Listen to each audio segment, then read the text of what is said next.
What do we do with camp parents as their needs and wants change with how they interact with us? This is CampHacker. Come find our show notes and our blog for camp directors and leaders at camphacker.tv.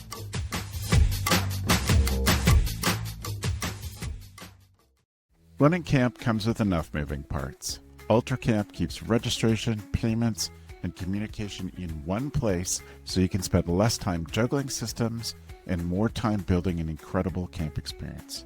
Learn more at ultracampmanagement.com/camphacker. Hello, Camp Mavericks, and welcome to the CampHacker podcast brought to you by Ultra Camp and the Resilient Camp Blueprint Diagnostic. My name is Travis Ellis, and I'm a summer camp consultant specializing in helping camps reclaim their staff time, build leadership resilience, and reignite their purpose. Hi, everybody. My name is Chris Hudson. I'm also a camp consultant, and I help camps lead better, build better, and love harder. My name is Dan Weir. I'm happy to be here with you all today. I'm from Immersive First and Day Camp Community. Immersive First is helping summer camps grow, and Day Camp Community is a subscription service for wide day camps and providing education, savings, and community. And on top of all this, I'm a camper parent of goody two-shoes 12-year-old and a precocious 9-year-old who I did not have any gray hair until she started coming along. So definitely be talking about them a lot today. Hi, everyone. I'm Suzanne Ross, and I'm also a camp consultant, and I'm part of the Camp Safety Network, where I have a focus on mental health as a key aspect of your camp team's organizational capacity. And I'm also an academic, and I research staff training and what works and what doesn't best suited to summer camps. And what we're really good at camp is teaching folks how to be part of a community. So I'm very happy to be here. Also a camp parent. So very interesting to see things sometimes from both sides of the email, so to speak. Totally. Suzanne, how did you get started at camp? I was a longtime camp kid, so I go way back and did a bunch of day camps and then did sleepover camp at first at the age of 10 at a camp called Onondaga here in Ontario, Canada, and worked at camp until it started getting to the point where people go, "Oh, are you still doing that?" And then left and did a bunch of things in youth outreach and community work, and then came back to camp work in sort of midlife in that consultancy role. And so that's where I'm at today in terms of just working with camps and helping to understand how mental health and wellness factors in, especially into camp life post-pandemic. Yeah. We're super grateful you're here, Suzanne. Thanks for joining us. Mm-hmm. And it's awesome to welcome Dan back. Dan was a co-founder of the CampHacker podcast with myself and Gabs and Joe. And it's always nice to have you back, Dan. Oh, likewise. It's so good to be. I think one of the best things about our industry as well, too, when we talk about topics like this is that every few years, things evolve. And so to come back after so long and to actually talk about a topic we've talked about before, things are so different. My advice today is completely different than the advice I would give years ago. So I'm super excited. Yeah, that would be funny if somebody who's got time to search back through the archives. It's like, what did Dan and Travis say about camp parents 10 years ago?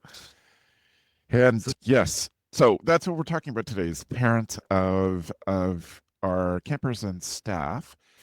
Dan and I and Joanna Warren-Smith did a survey a couple of years ago, and really we did a super light version of it about 10 years ago, asking parents who chose not to send their kids to camp why they made that decision. And one of the strongest lessons from that has always stuck with me, and that is that we don't talk about camp the right way for parents. Parents' number one concern is about the safety of their kids. And we tend to be, focused first on friends and fun and even some developmental language that parents don't speak about their kids, but we leave the safety aspect of it alone. And we have a ton of really nervous parents. And specifically, I'm grateful to Suzanne and Dan for bringing their double-sided perspective on this to this discussion. Suzanne, you really got us started on this discussion. I wonder if you had some thoughts on what our relationship is with parents these days and what we need to be thinking about big picture as we consider these clients that we have this Hmm. super strange relationship with, in which they pay us to look after their children. Yeah, they pay us to look after their kids. And also, a lot of times the sales pitch is they'll love it, just trust us. And totally. that doesn't Yeah, quite absolutely. that doesn't Yeah. quite seal the deal for as many families as maybe it once did, as parenting techniques and changes have occurred as well. And I think one thing that is really important within this discussion is also looking at things from trauma-informed sort of equity and diversity lens as well, about, hey, there's lots of people in the camp, in sort of camp potential families, who may not have grown up where their identities are terribly welcome in the outdoors, or it was not. That's a big ask to send your children away from families. And we see that a few years ago in Canada, where there was a big movement within the camp community to help new Canadians who had come escaping war in Syria. Hey, come and send your kids to camp, because they'll love it. Just trust us. And, families that have been through trauma and have come to new places, there's a lot to unpack there. And so I think that sometimes camps are a little bit maybe hesitant to make bold claims about, hey, we know how to keep kids safe. But the reality is that a lot of camps are very safe places in lots of different ways. And I think that some of the conversations are safety, yes, physical safety. What other kinds of safety can we be providing for people? I think those are interesting conversations to have. Yeah, I totally agree. Chris, where's your starting position in this discussion? I'm going to pick up from exactly where Suzanne left off, right? So I've said it many times in conversation and many times on this podcast. We have to find another way to talk about what it is that we are doing to our constituents. Like, we have to find another way. Camp magic, it's camp magic. You won't know until you get there. Oh, like, you have to experience it to know. Those are not selling points. It sounds like some sort of weird cult that we're all running, right? So the focus on safety, I think, is paramount. And I think start with that. Just start with that. Like, start with parents. Like, listen, I know your number one concern is safety. Let's talk about it. Just get it out of the way. Like, just get the resistance out of the way. Something else you said, Suzanne, which I think is really important to consider, is that different populations, right? Different populations experience this situation differently. My dad grew up poor in the Caribbean. And when I got involved in camp, I didn't go to camp, by the way. So everyone knows, exposed fraud. I never went to camp as a child because my dad was like, well, Chris, I crawled out of poverty. I worked 3 jobs to make sure you have a roof over your head. Tell me again why you work outside. Mm-hmm. And I'm like, well, Dad, work. That is tea. That is definitely something to think about. So changing the message for the population. On top of that, speaking of safety, parents of color, they want to know their children will be safe at a camp that is in the depths of Trump country.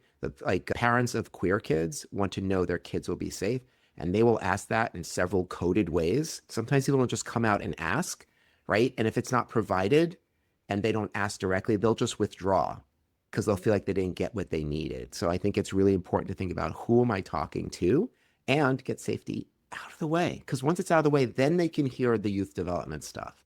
Then they can hear the friendship stuff. But otherwise, they're just waiting for you to get to it. Mm-hmm. So love that. Another piece to this, and I'll be super quick because I want to hear Dan on this, but Chris, you're talking about parents actually coming to us to ask us questions. Mm-hmm. And the vast majority of parents who don't choose camp, it's not because we answered the question poorly, it's because they never got to the question asking stage. We haven't represented ourselves well enough to make them comfortable to even reach out to ask the questions. Yeah. And that, to me, is a problem as we look at, as we've talked about on either a previous or soon to be released CampHacker episode about the enrollment cliff, that there are less kids available, and we need to diversify as an industry. Financially, we need to diversify who that we are selling to. Yeah, I mean, I have 2 thoughts about this. The first thought is, this was the number one complaint I heard from folks this summer when I was visiting all these camps and chatting with folks. They weren't saying it was the campers, they weren't saying it was the staff, they were saying it's the parents, and that the parents are more strenuous and more demanding than ever before. And I'm not doubting that. At the same point in time, I think that is a hard lens to start putting on yourself because parents are the customer. And if you start not loving your customer, that is a downhill spiral. So that is my first thought. And my second thought is that we're actually losing out as an industry to other industries. So I'm just going to share like the quick data and I'll describe it to you if you're listening. So like Travis mentioned at the beginning of the call, like we've become obsessed with just trying to figure out what's going on here. And so this is 200 families that were surveyed in New York City area, because that's where a lot of my clients are. And basically in April of this year, we saw a little bit of a drought in March in registration, and we were trying to figure it out. And what was interesting was to see that about 50% of families were thinking about day camp, 25-ish% of families were thinking about overnight camp. And what was mind-blowing to me was how many kids were in sport programs. And so I've become a little bit more obsessed with competitive sports. So if you could see the survey data, basically kind of clicking through it, like it's clear that sports programs is beating all youth programming outside of travel or family vacation for summer plans.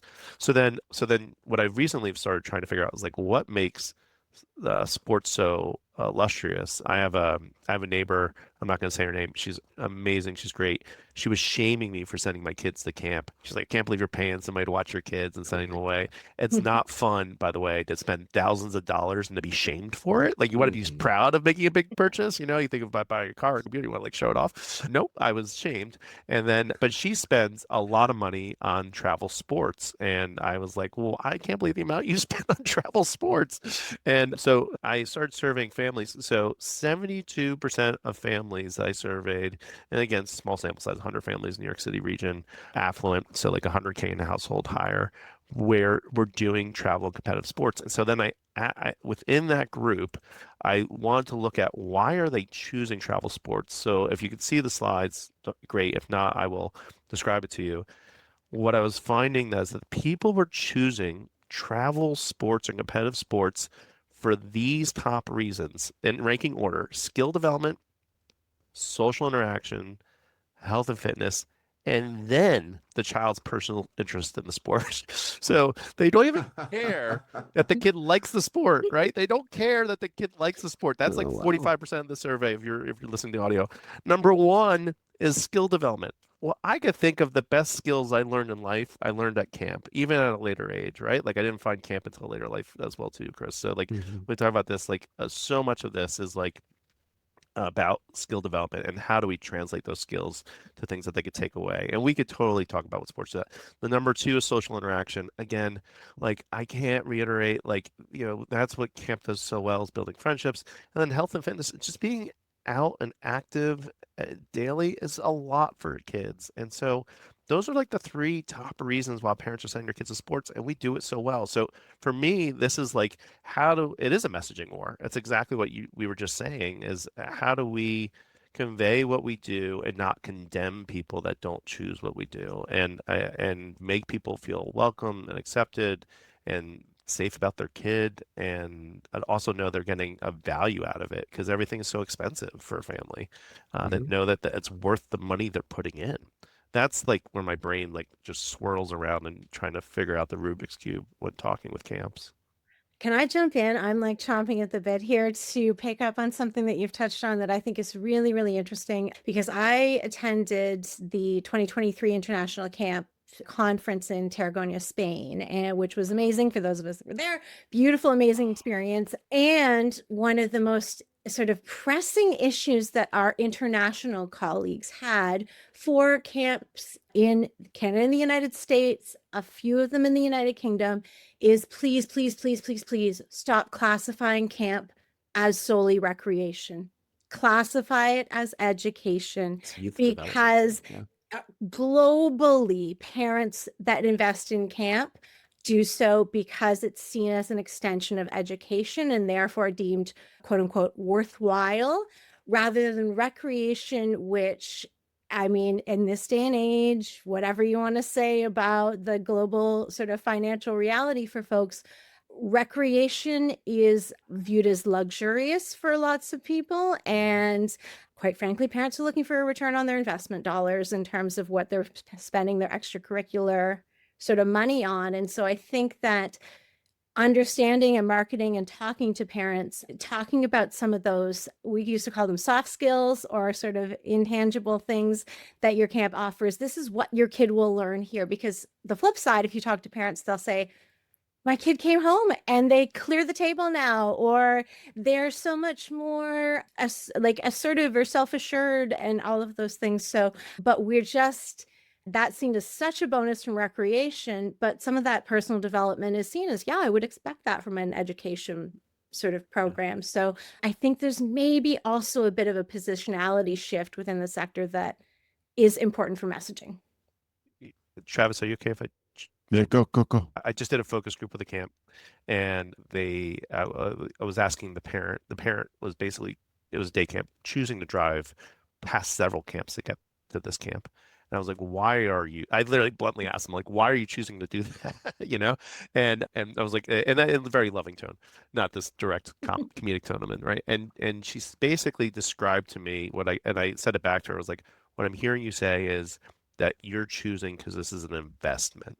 And that's plays on your language, Suzanne. And I vividly, when talking to this parent and hearing you talk, I vividly remember talking to a chief marketing officer outside the industry, and we were just brainstorming ideas. And she was saying every parent wants what's best for their kid, you know, because I was saying, like, you don't want to call your camp the best camp because that, like, A, it's a little pious, and B, it's hard to prove. And she was saying, no, but you want to use the word best when saying, like, parents want the best for their child. And it was a fascinating play on this word, and it all resonates in what you're saying.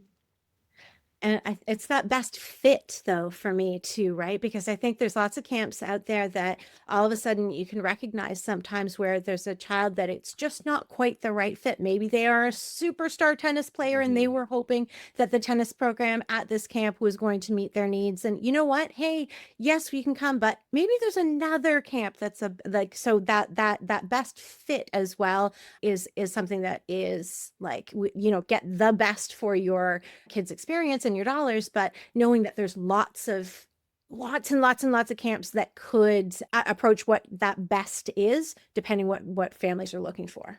I also had some clients sorry. that we did some focus group stuff on, and them it's resume building. Like, this is going to help the other options, the sports, the travel sports, etc., is that colleges are going to look better on my child, and it's going to help them get into a better college or get better scholarships because college is expensive and all of those things. And we're missing the opportunity to explain all of that stuff. I had a conversation with the camp director a number of years ago, and I was talking about some of this stuff of how we need to change how we talk about camp. And he said, no, that's exactly the wrong way to sell camp. We need to sell it as being a fun place where kids can get away. And I was like, that is your camp director perspective. That is not the parent's perspective. We need to talk their language. Chris, I jumped on what you were going to say. Sorry. Which was funny because you said exactly what I was going to say. Right. That's exactly what I was going to say. It's like we do this often together. Mind meld, yeah. It's almost like we know each other. Dan? No, it's so funny. There's a lot of folks in the industry that are not parents. And we get into this conversation, do you need to be a parent in order to be effective in this role? And I don't think you have to be a camp professional, have to be a parent. I do think, though, this is one of those moments where you were designed with 2 ears and 1 mouth for a reason. And the more you use their language and listen to what they're saying, the better. You know, like, I'm watching a lot of camps still push unplugged, which is great. Keep pushing unplugging a kid. But the truth is that parents are now, in some states, actually getting used to the fact that they're unplugged, and they're now going to just assume you're unplugged at your camp. So, like, we're constantly having to listen and shift, and it's humbling at the end of the day. Like, parents, even, you know, like I mentioned at the top of the call, I have a 9 and 12-year-old. The parents of kindergartners today are even a little bit more different than I was just 5 years ago. So, I mean, like, we have to constantly be listening to their language and helping them reflect in not only the sales process, but also how we talk about camp. I give a crystal clear example.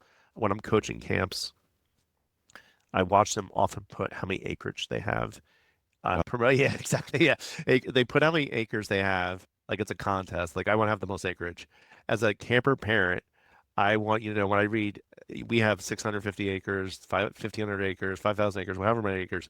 I read that's 1,500 acres. That's acres for my kid to get lost on. That's what my parent brain reads. And I appreciate that you're in the wilderness. I appreciate that you're remote.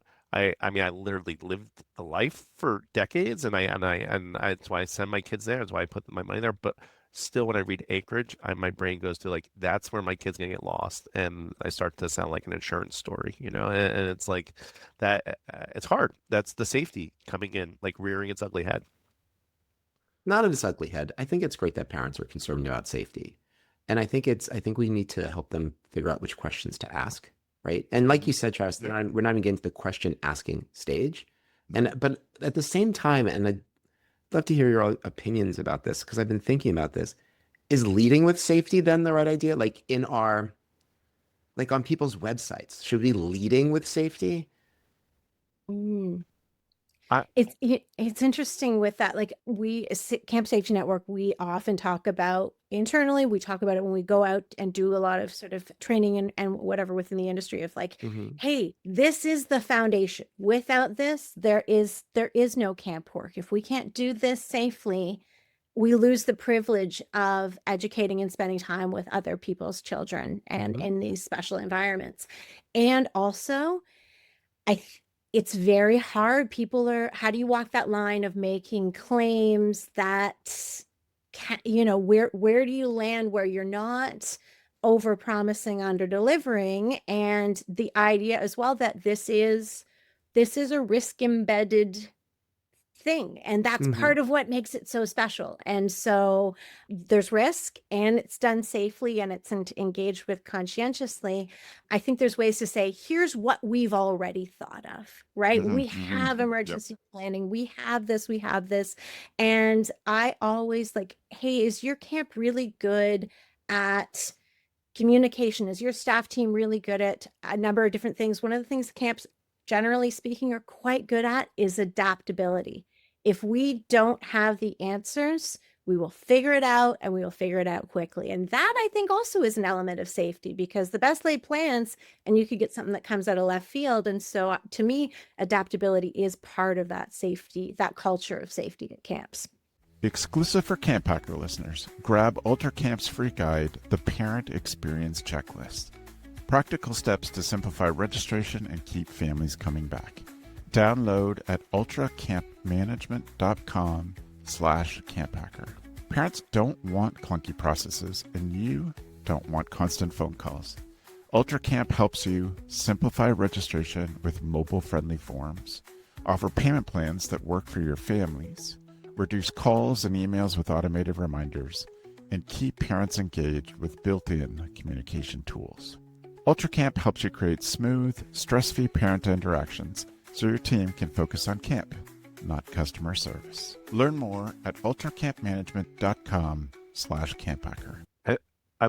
Suzanne, I really like what you're saying, and kind of like playing on previous conversations I've had with Chris about DEIB work and making people feel welcome. Like, so much of this is just integrating it into the normal conversation, because parents don't know how to ask these questions. I think this is why, I'm sure Travis feels the same way, like parent testimonials and parent reputation from parents plays such a heavy weight when promoting camp, because it's using their language. So if you could just work safety into the language, because parents will say it outright, being like, I feel good about my kid being here. It's safe. It's fun. I feel like they're growing. Like they can articulate it in a way that just cuts like a knife, compared to a camp director that wants to feature like all the cool stuff they have, or like their mission, and nothing to knock any of that stuff, but just for a new family that is trepidatious about sending their kid, it's fascinating. I also find that the mindset of a parent shifts based on where you are in the country. Like I recently did the survey in the Midwest, and I found it was like Wisconsin area, Milwaukee and Chicago, and I found they are actually more open to going to overnight camp than New York City region. So I find even perceptions of safety from the public standpoint interesting and fascinating as well too. So like you have to be able to speak that language and just integrate it into everything you're doing. Can I add one other thing too? I really do feel like the devil's in the details in this stuff too. If you've really taken care, if your site is well maintained, your staff are presenting, they're in their staff shirts, they're got their name tags. There's because part of safety is also a bit of emotional caretaking, right? Yeah. It is, you're already ahead of what people are going to need. So they don't necessarily have to ask because it's already been taken care of. Do you have arts and crafts supplies that represent diverse skin tones? Crayola has made that very easy for people nowadays. Do you have first aid supplies also that says, hey, your body belongs here? Do you have a list? Are you a nut-free site? Do you have a list of nut-free hair care products that work for people when they're on site? Like, these are things that say, hey, we're going to keep your kids safe in lots of ways. And if we've thought about the parent brain says, if they thought about this, they've thought about the big stuff, right? And so I think that I really encourage, I encourage camps to, be exacting. And sometimes that's that hard part for the manager that has to say, you got to put your name tag on. And you know what? It makes a difference when it's there, because it creates the atmosphere of people are welcome. We are here to have this community be all here and doing great things together. Suzanne, can I just correct is strong, but I just want to tack on something you said. I spoke about parents of color earlier, and I think, and as a person of color myself, there's a distinction between everyone is welcome here and this was built with you in mind. Thank you. And so thank you. Yes. I think when it comes to, if you're talking to parents of color, right, talking about ways that their child would be safe, great. We've talked about that already. Safety is number one. But underneath that is sort of like, do you have hair care products for my child if they lose them or forget them?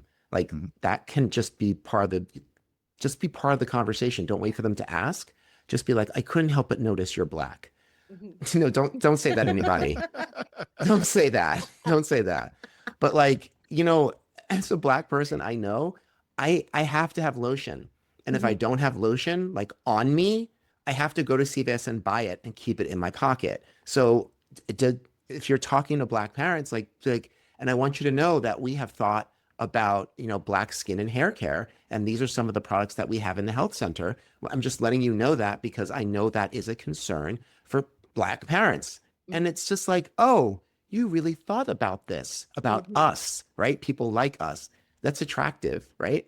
Absolutely. Absolutely. And I think also the thing that goes hand in hand with that as well is staff teams and makeup of who are you hiring? What do your, where are the channels of that, just these connections and points where people you don't have to explain. There's other folks on staff that get it. And so that is, I think, all kinds of different ways. And I know that for our camp in Canada called CNIB, which is the Canadian National Institute of the Blind, and they run a camp outdoor education place in the Muskoka region.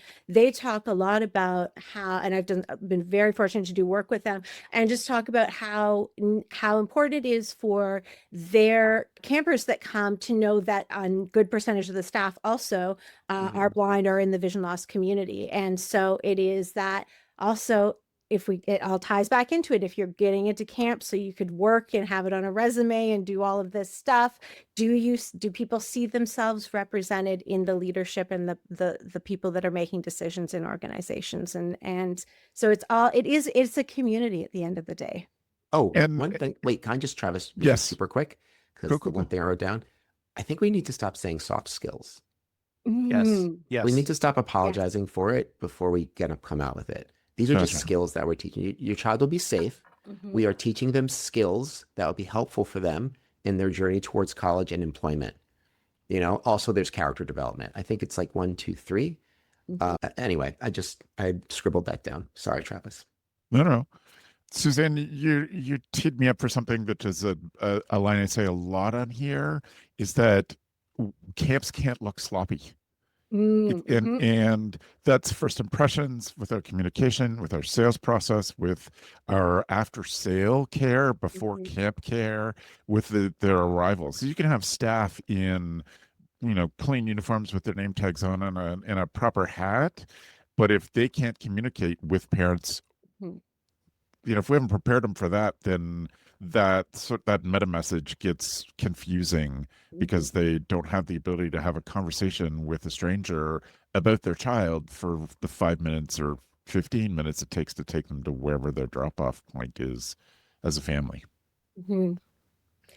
Absolutely. And I think that is training that has to happen, right? And you can't And practice. a practice, and camp directors can't assume that their staff is just going to know how to do that. And Yeah. you got to actually get in there. And I argue that is something that you do need to touch on each year in staff training. Oh, This is 100%. not Yes. we do it every no, every year, get back in there, get back in that game. Yep. Dan, when we were prepping for this, I asked you to think about your own experiences as a family doing some secret shopper kind of research. And I wonder what are some of the biggest lessons that camps can learn from your experience with your kids who've grown up at camp and know you, obviously, and what's important to you, but have gone into a camp fair to a space with a lot of camps. Yeah. Oh my goodness. All right. I'm going to concisely say it. Talk to the kids. I know that sounds silly, but I think when we look at today's child, before I get into my own family, they have more buying behavior. They have more buying power than ever before. So very much parents are saying, if it doesn't make my kid happy, I'm not making them do it, which is a funny concept when we start talking about it, as well as it's got to be for the parent. I think that's, again, when we look at travel sports, one of the things that like I hear from parents is that like it's also my friend group. Like I personally, my one daughter was like, I don't want to play softball anymore, and I was like kind of sad about it because I love the other softball families and I loved hanging out on the bleachers, and I was like my social circle. All right, secret shopping though, I was blown away. I went to a camp fair. It was like February. I walked in with my kids. I was paying them for every camp they talked to, so they were personally motivated to gain money. Right? And literally would go up to camp's tables and the director would be behind the table and not either look up from their Kindle or iPad or whatever they were looking at, or not just really engage with my kid in a meaningful conversation. And that is like testing ground of safety is like, can you communicate with my child? So I like number one, just being able to starkly communicate. Number two is also just being able to relate to them and to make the leap to where they're at. So like you can use tricks. Like I watched one camp, they bring a game and it brings kids in and then they could talk to kids about the game and, use that as a pathway. So that's a good trick. Some of it's just like being human, and like, taking an interest in what shirt they're wearing. My daughter was wearing an Olivia Rodrigo shirt and she actually still remembers the camp that complimented her shirt. She still was like, "Oh, do you work with that camp that complimented my shirt?" This is like 8 months ago. I mean, like literally still remembers it. So just when we talk about forming connections with kids, that is more important than we ever give it credit for. And the truth is that if you form a connection with my kid, I'm going to feel more relaxed. As the parent, that's when my like safety edge starts dropping. And then I go, okay, tell me about you. Yeah, and then I become much warmer. When I think you don't get my kid, I'm like, knives out, like ready to defend them because that's what the world is kind of telling me to do right now. The world is telling me to advocate strongly for my child. So, hey, if you see me secret shopping at your camp fair, talk to my kids. Be like, just try to have organic engagement, and it goes further than we ever give it credit for. The kids are just as nervous as you are if you're nervous at a camp fair.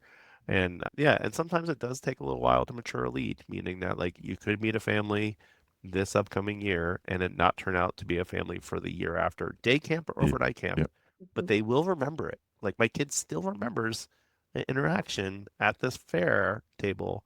And I bet if we go to the fair in February again and she sees that camp up there, she's going to go run towards it. And it's Camp Southwoods. She did a phenomenal job. Already compliment her. I feel like she gave her a public compliment, but like just human moment with my kid. Can't reinforce it enough. I'm not going to say the camps, literally 3 camps that like just didn't even like, look up at my kid. I was like infuriated. Yeah. So.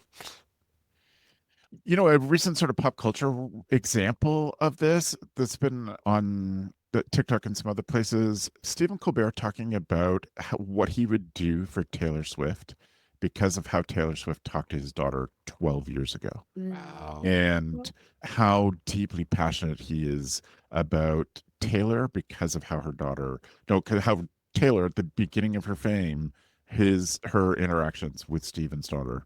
And it's like, that's 12 years she's been telling that story of that interaction. So yeah, I mean, 100% it true. sticks for sure.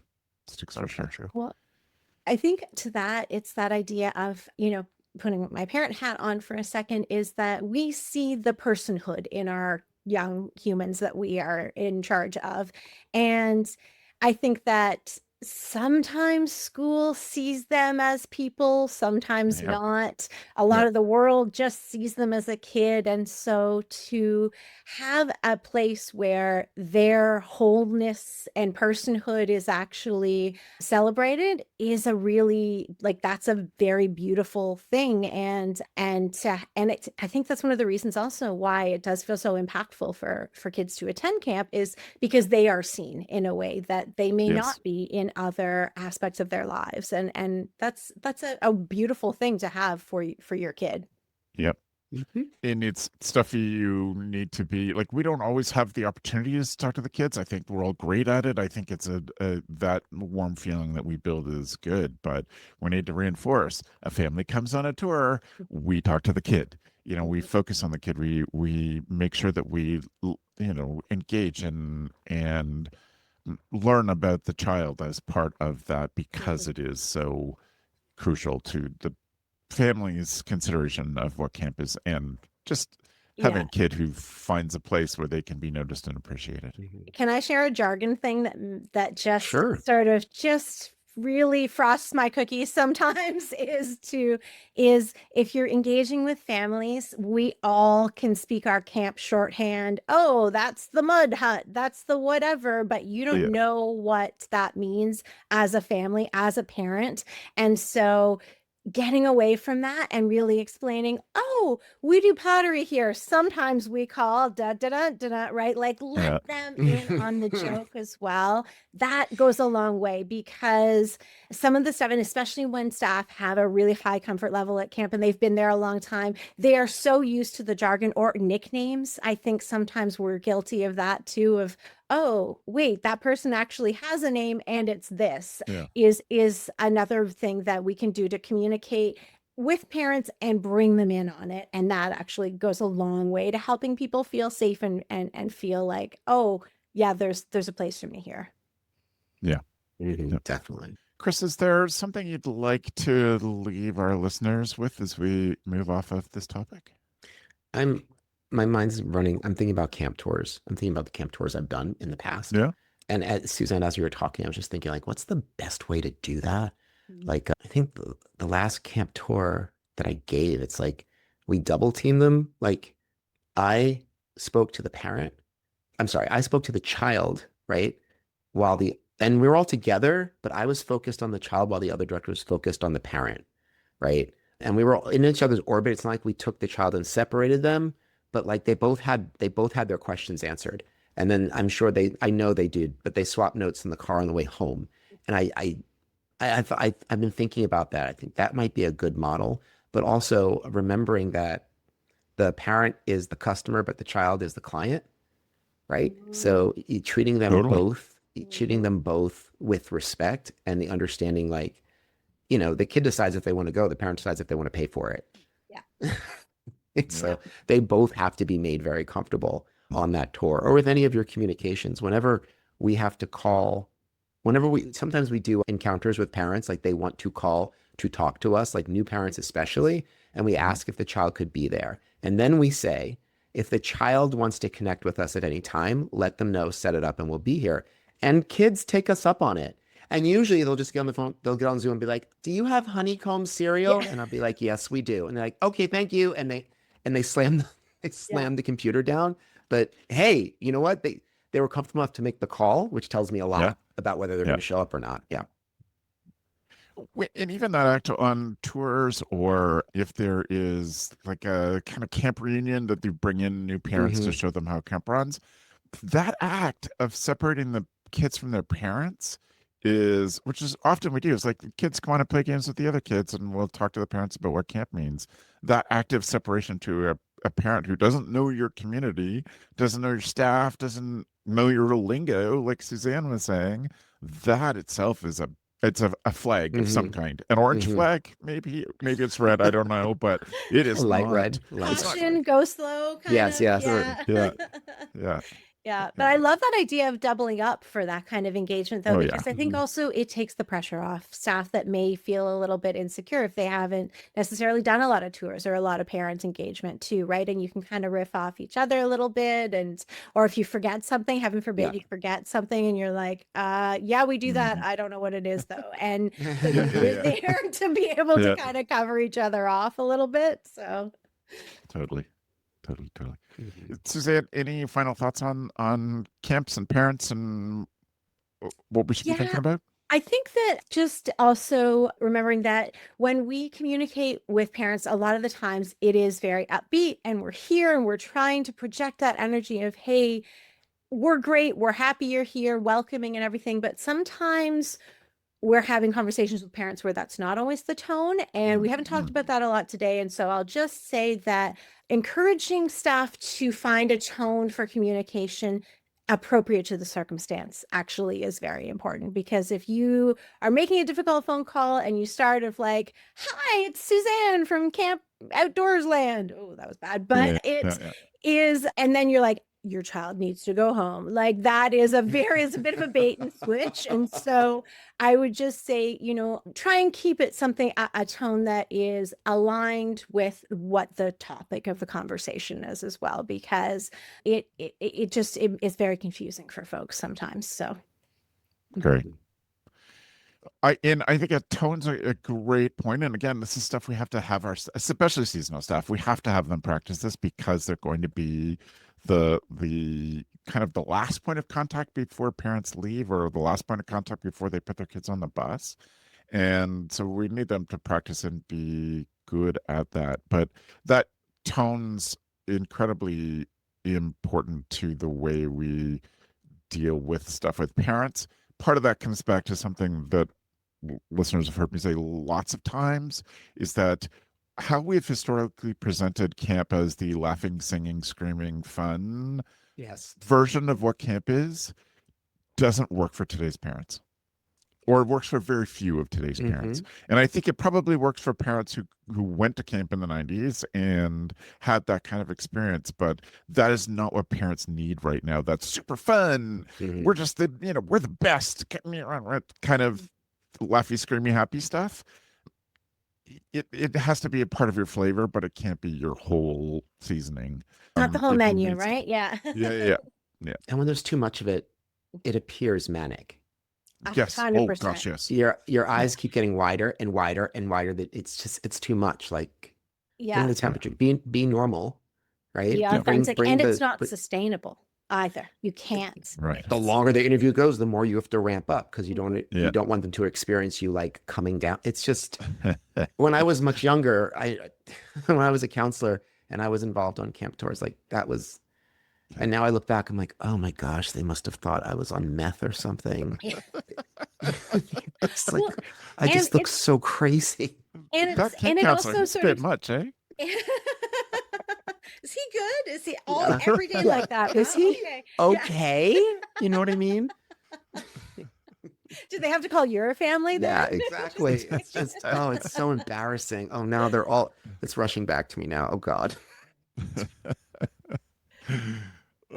Oh, Well, let's leave that topic there. There's tons more that we can and probably should talk about, but within the boundaries of what we can accomplish today, I want to leave it there, and therefore we're going to move on to our tool of the week. Tool of the week.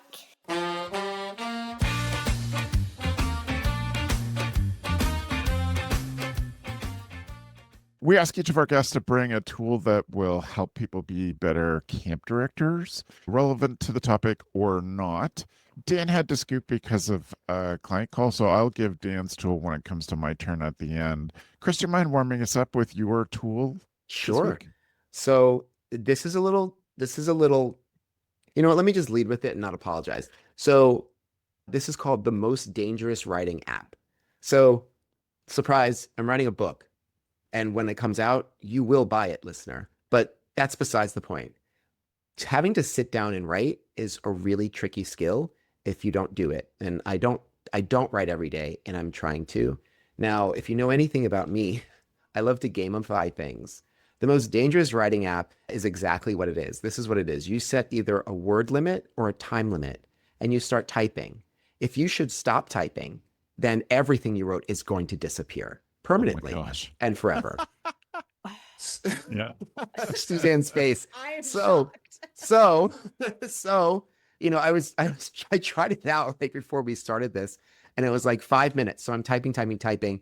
I got through a paragraph, paused, and you'll see it like the text will start to fade.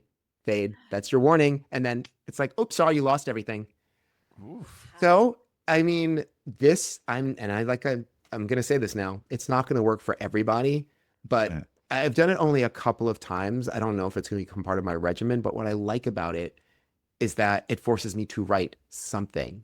Even if it's just yada, yada, yada, I have to figure out what to put here. I'm still engaged in the writing. So if it's for you, try it out. It's the most dangerous writing app.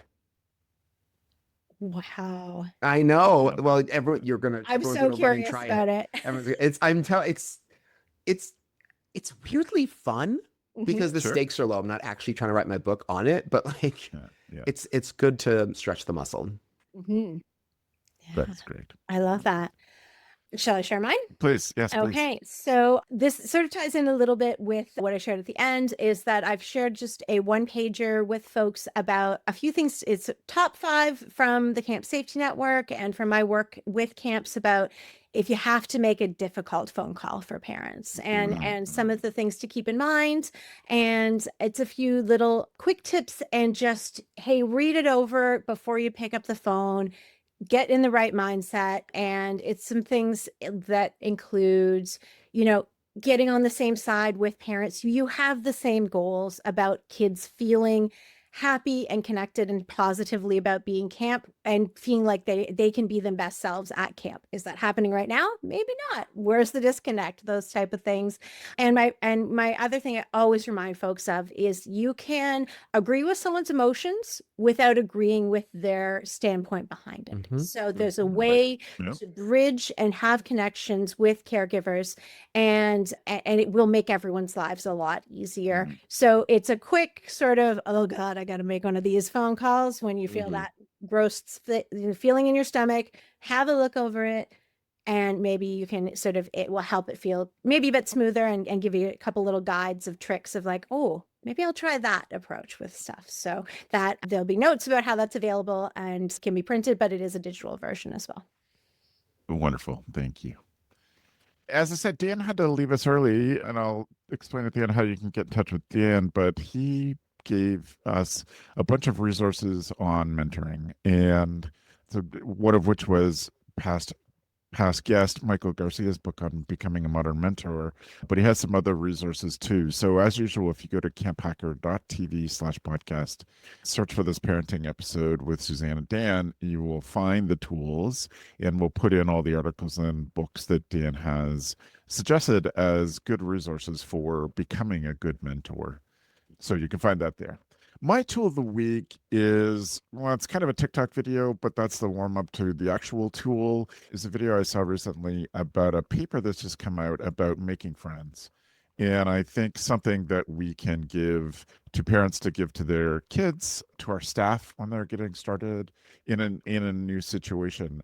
And it was really interesting research that says that there is, when people are nervous about making new friends, they perceive that they call it the empathy perception gap, that they perceive that others aren't feeling the same thing, like I'm kind of lonely, I'm a bit nervous about this, etc. But also they perceive that others won't be empathetic to them and the stuff that they're going through. And that just sort of cuts them off. It doesn't allow them to, it doesn't give them, because of that, they just don't try. And so there is, I think, some really interesting staff training sessions that could come out of this paper. So I'll put the TikTok video in the show notes, which will give you the quick overview, and then I will put in the paper, the empathy gap, perception gap research paper for that, because I think it's such a good skill to figure out how to give to our campers and our staff as well. Suzanne, thank you. This has been a great discussion, but also so nice to have you on CampHacker. How can folks follow up with you if they want to? Absolutely. So the best way to get a hold of me is through the Camp Safety Network, and we are easily Googleable. So you can find us online, which is campsafetynetwork.com.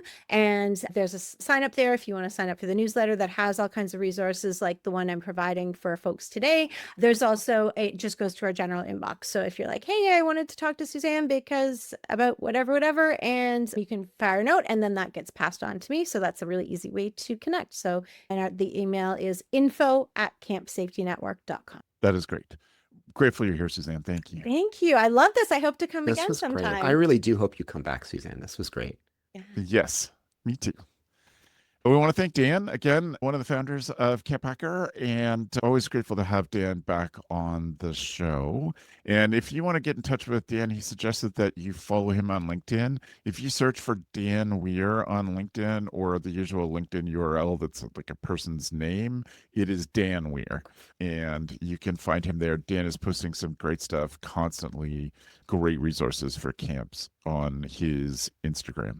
And that's the best way to get in touch with him. If you have follow-up for me, suggestions, if you want to do a Suzanne did, put up your hand and say, I'd love to be on. And here's what I'd like to talk about. You make Chris and I very happy. So Yes, please reach out to me, Travis at gocamp.pro with that. And we'll send you off with Chris. Well, where you can find me is please, yes. Yes, I mean, come on, guys. Where you can find me, you can email me, planetchris@gmail.com. You can go to my website, planetchris.net. You can come over to my house, 21. No, I'm just kidding. I'm not giving my address. Don't be crazy. In these times in America, absolutely not. Before we do go, I just want to highlight one of the other podcasts on Go Camp Pros Network, the Day Camp Pod. It's everything you wanted to know about day camp and a bunch of things that you didn't want to know. Nevertheless, Jordana, Andy, and Sam take you through it. It's a great time. Please check it out. And yeah, check that out. Check out all the podcasts, but Day Camp Pod, I recommend highly. Travis and I want to thank the sponsors of this week's episode, as well as our editor, Ryan Vandertoren, and Go Camp Pro's executive producer of podcasting, Matt Wilfred. Thanks for the evening, friends.